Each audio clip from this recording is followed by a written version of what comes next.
Antonio Agramonte Pereira. Nací en San Luis Oriente, antigua provincia de Oriente, actualmente Santiago de Cuba. En mi infancia siempre noté de que tenía algunas inquietudes y que sentía fenómenos que no tenían explicación para mí, como ruido, que me hablaban, me decían cosas, y la mayoría de las cosas sucedían. Tan es así que hay veces que la mayoría del tiempo yo estuve enfermo desde pequeño. La enfermedad primera que tuve fue del estómago. Y esa enfermedad yo a veces la manejaba. Yo quería tener fiebre y tenía fiebre. Y yo ahora comprendo de que sentía yo voces que me decían, tú tienes que tener fiebre. Y sigue con la fiebre ahí. Que eso era como un espíritu que perturbaba a mi padre. Y quería tener a mi padre siempre en alguna preocupación. Mi inquietud desde pequeño era estudiar medicina. Esa era mi inquietud. Tan solo es que mi padre, aún viviendo en el campo, me hizo trasladar a vivir con mi abuela para que yo pudiera ir a una escuela. Y allí llegué hasta el sexto grado. Ya no podía, no había más capacidades en el pueblo para una secundaria básica ni nada por el estilo. Había que trasladarse a Santiago de Cuba. Teniendo yo 12 años, adquiero una enfermedad, el tifo. Y ese tifo hizo que mi familia toda se volcara a tratar de salvarme a mí. En esos momentos mi padre tenía una tabaquería y iba próspera aquella tabaquería, pensando nosotros que con esa prosperidad yo podía trasladarme a Santiago de Cuba y estudiar el bachillerato. ¿Qué sucede? Con la enfermedad todo aquello se perdió. Mi padre dejó de trabajar, tenía que trasladarse a otro poblado, adquirir unos sueros que le llamaban suero búlgaro para poderme curar. En el transcurso de aquella enfermedad, yo me sentía tan mal que ya yo pretendo morirme. Yo decía, ¿para qué voy a luchar por la vida? Porque en definitiva, esta vida ya no tiene sentido. Entonces, mi padre se dedicaba a cuidarme por las noches. Él todo el día se la pasaba trabajando, buscando cosas para cuidarme y buscar mi salud, y de noche él me cuidaba.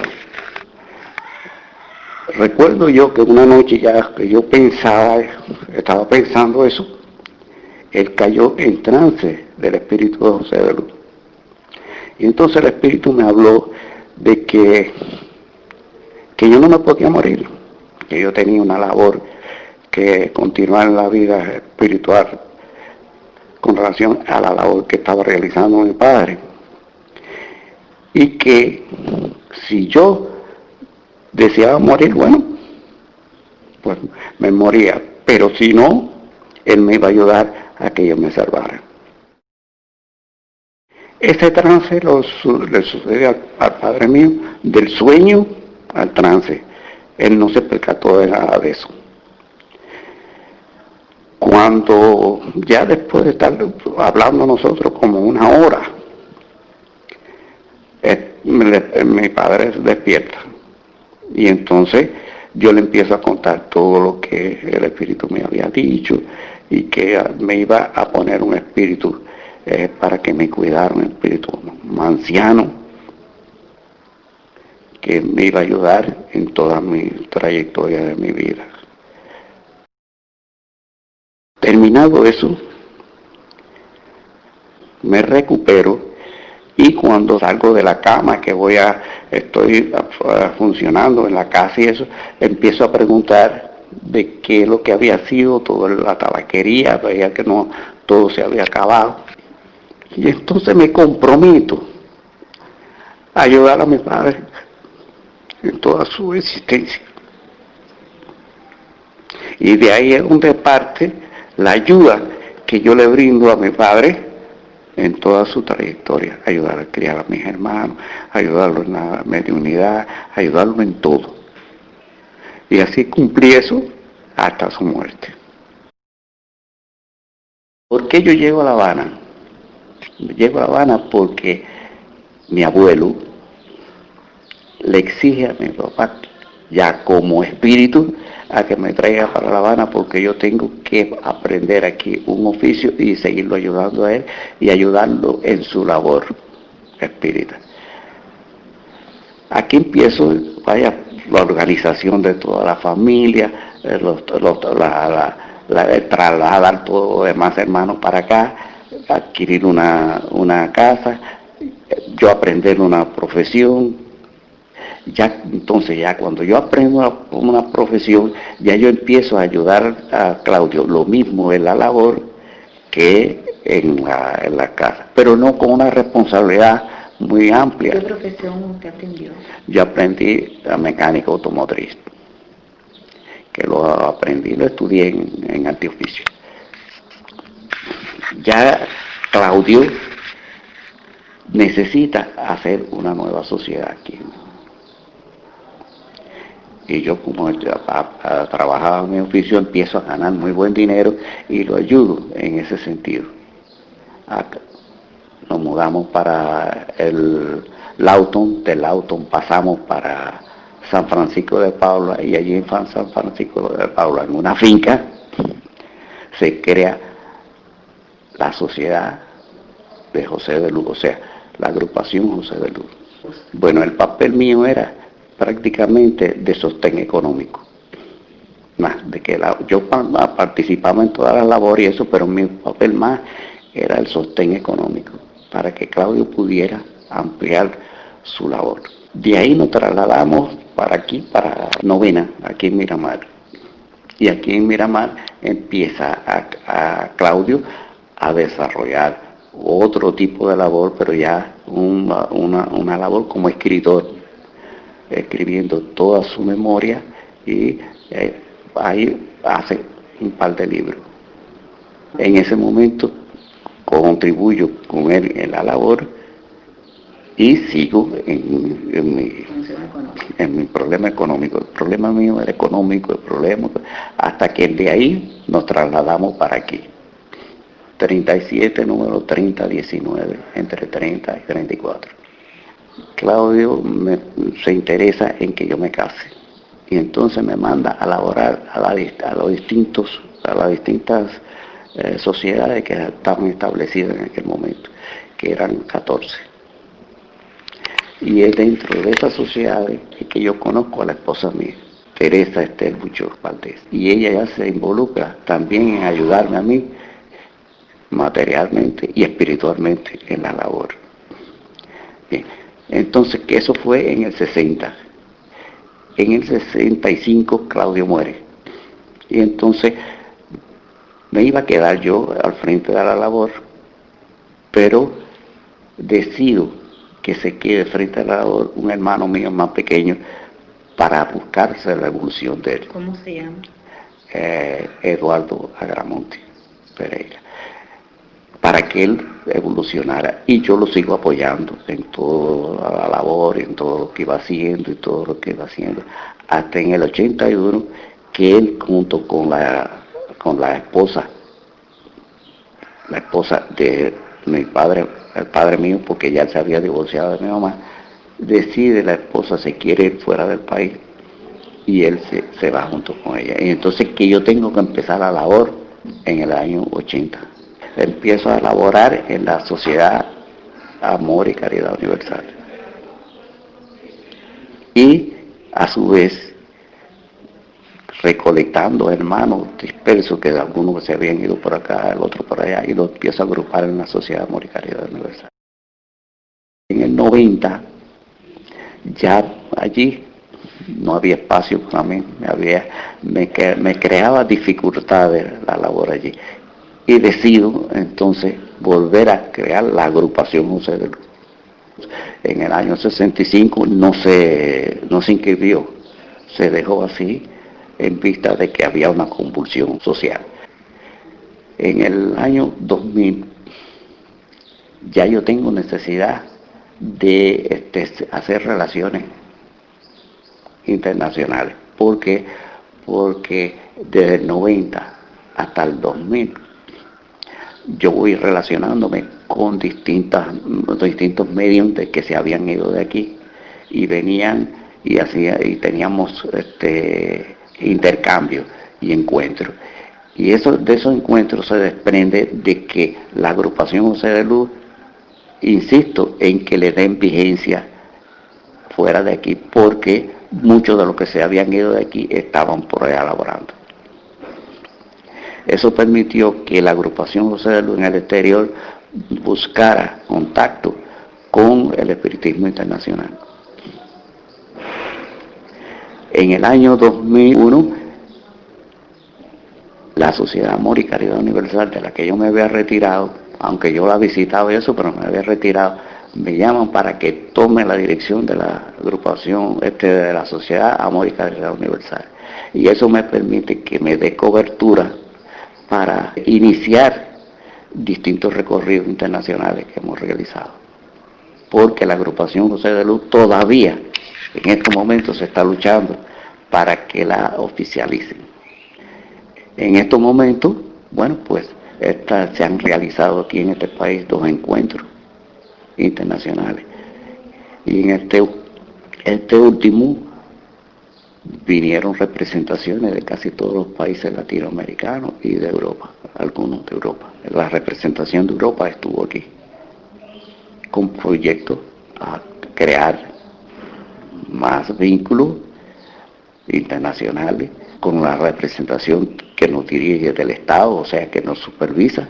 Todas esas coordinaciones están hechas. Como persona he tenido la oportunidad de escribir.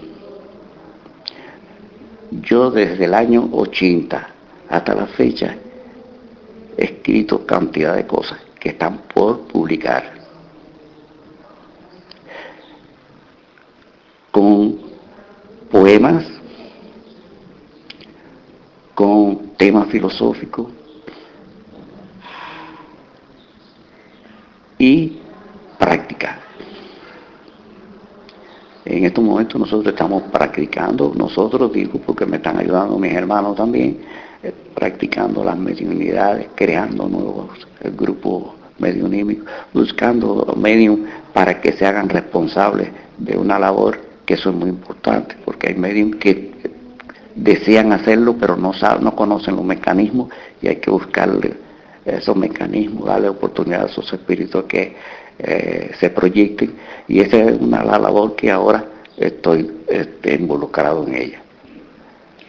Que lo que queda por hacer es buscar la unidad de todos los espiritistas de Cuba.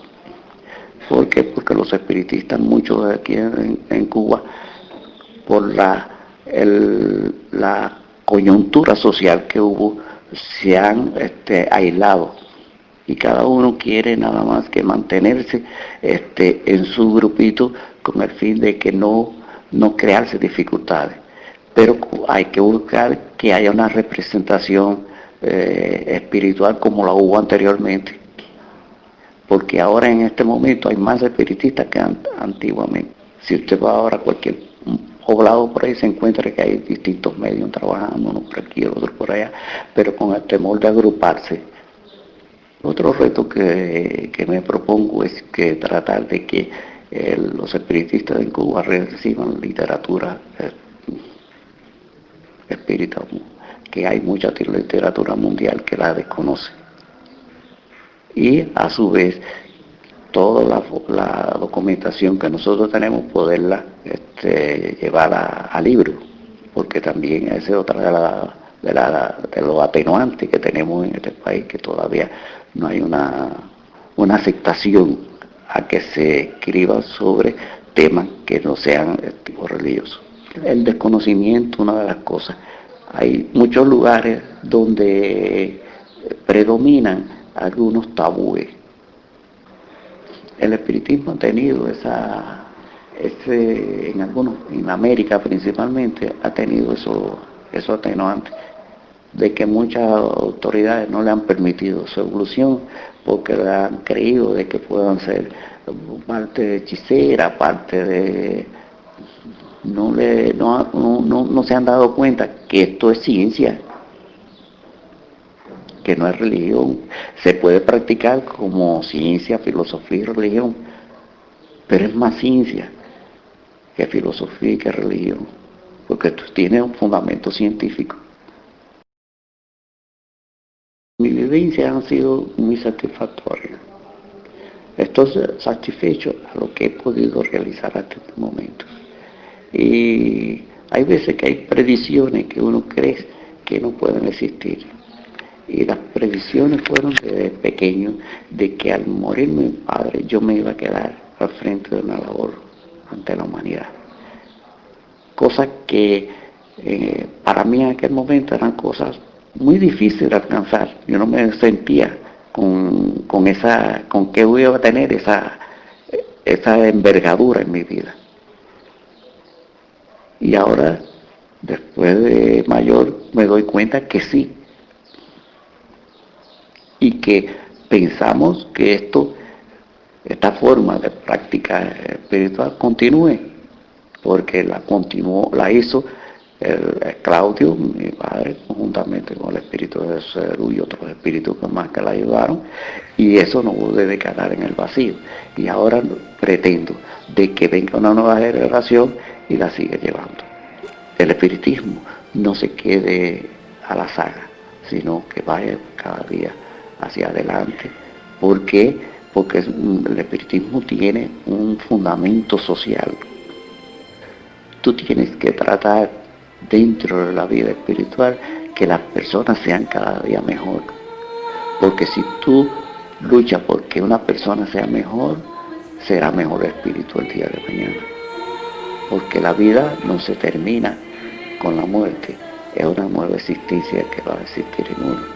Y esa existencia es corta. En todo este plano terrenal podemos decir que hay dos sociedades, una sociedad espiritual y una sociedad de personas que están una relacionada con la otra, están vinculadas una con la otra. Traten de cada día tener más principios, porque el espiritista sin principios, su labor llega a ser vaga. Porque si usted tiene principios, obliga a los que están a su lado que tengan principios, y no tan solo ya las personas como materia, sino como espíritu, para ser cada día mejores seres humanos, porque esa es la trayectoria que debe llevar el ser humano en la vida. Si no, nos portamos como animales y no llegamos al plano ese del ser humano, porque el hombre es el que dirige al planeta Tierra, pero tiene que ganarse con sus conocimientos, con sus bondades, con sus principios, el mejorar al otro hombre, porque muchos hombres todavía tienen muchos rasgos de la animalidad y no de la humanidad.